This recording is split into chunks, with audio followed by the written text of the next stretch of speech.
So now we're finished editing with Premiere Pro. We did some editing, we did some sound adjustments, we did some titles, and we added a slate and a copyright disclaimer. Let's go through the process of how to properly export your final project.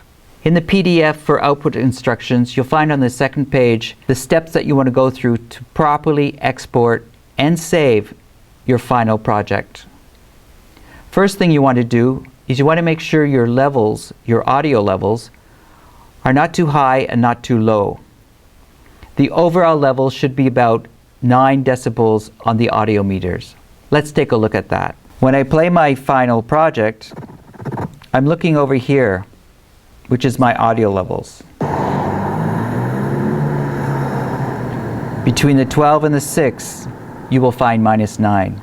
Your levels can be low if they're supposed to be low, but it's very important that your levels are not too high. They should never be in the red. That means your audio is distorting and it's not going to sound very good.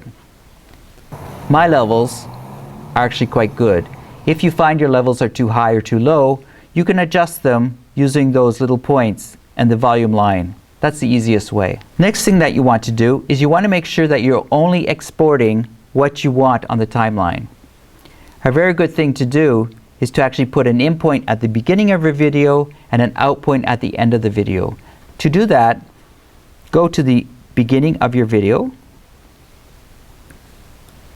and press I on the keyboard.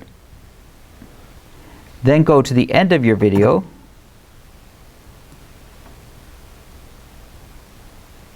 and press O. You can see I had some garbage over here.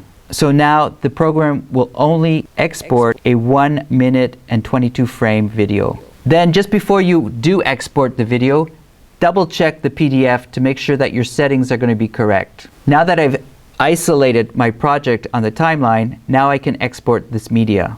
So I go up to File, Export, Media. You'll notice that the keyboard shortcut is Command M. It takes me to this export setting window. A couple of things that you really want to be aware of. Do not match sequence settings. The format that you're going to choose is H264. Your preset is match source, high bit rate. You want to export your video and export your audio. The other thing you need to change, you'll notice that the output name here is in blue.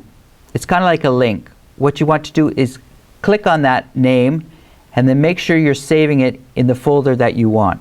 So I'm going to click on this and then I'm going to navigate to my Video Lab folder into Exports. This is also where you can change the name of your title. You want to change the name of the file to match this format. The title, the producer's last name, the course number, and the year.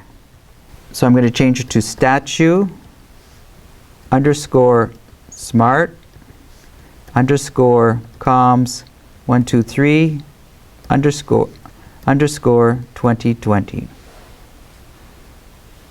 Then I click on Save. Now I'm ready to export by pressing this button down here. The length of time of your export will depend on how complicated your project is. Do you have lots of video? Do you have lots of audio? Is it very long? Do you have lots of effects? That sort of thing.